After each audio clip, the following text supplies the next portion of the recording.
Hi, and thanks for watching my many-to-many relationships example part 2. We're going to use the exact same database as in the first example, but I just want to bring up the relationships so you can see that this is indeed the exact same relationship. We have people to locations. From people, we have a one-to-many relationship through a lookup table. So one person to many locations, one location to many people, and then states, we have a one to many relationship between a location and a state. So the question becomes, when we get a little more complex, how do we store unique data that's specific to a person and a location? So for instance, we have people. A person has a first name and a last name. We have a location. A location has a phone number, for instance. What if I want to know the person's phone number at each location? This information would go into the lookup or junction table. So what I'm going to do is I'm going to open the lookup from our previous example. I'm going to see that there's a person and the location. So this is, in this case, Bruce Wayne at location ID number 1. This is Bruce Wayne working in Rutland, Vermont. So now what I can do is I can create, because of this junction, I can now create something called a phone number. Now in this case, I am going to create short text in case the phone number has a preceding 0 or something and it won't lop it off as a result of it being the number.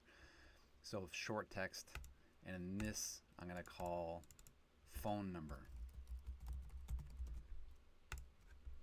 Okay, and this is, let's do this. Let's make it, the location ID is 1. So let's make 802.111.1111, right? So we know that was location ID. 802.222, so on and so forth.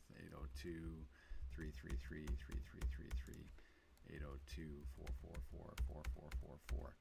And then we'll just do, maybe the last number should be the person, so that way you know that too.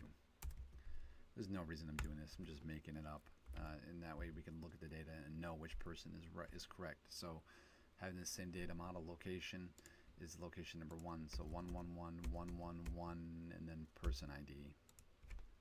Again, this is just me being silly. It's not any reason I'm doing this other than just to look at the data later and understand what it means without having to think real super hard. That was actually location 1, wasn't it? Location 1, person 3. And then 802.333, that's an easy one.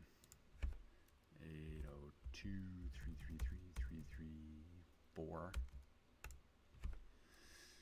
And then this was New Hampshire, actually, I think. Yeah, so that was 802, that was 603.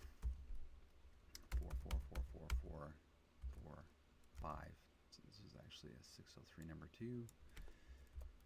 Not that it matters. Again, I'm just throwing fake numbers. It really doesn't matter. Just to put numbers in here is something to look at afterwards. And this one's going to be 802.333.333.6. Okay, so this represents this person at this location has this phone number. So now it's the specific person's phone number at that location. So let's save. We don't need to change anything in our relationship table because the relationships will save it and reopen it just to see. But the relationships comes all over, and you can see that there's now a phone number column or data field in the people location lookup table. Okay, that wasn't there before. We just added that in. All right, so let's run a query and see if this works. And let's grab all the tables again. All right, and let's grab this time. I would like to know, for instance, I would like to know each person's phone number at each location. Here's the first name, here's the last name, here is the city, the state, and now I'm going to grab the phone number, not the phone number at the location, this person's phone number at that location as my final field. Okay, when I run the report, Now I have all those different phone numbers that are in there. Bruce Wayne is still working in 4 places. Poor guy. Hope he doesn't drive back and forth every day. And then each number is the location followed by the person ID, like we set up just to be funny. And there it is right there. It all shows up correctly. So this is our example of more complicated many-to-many relationships. Thanks for watching.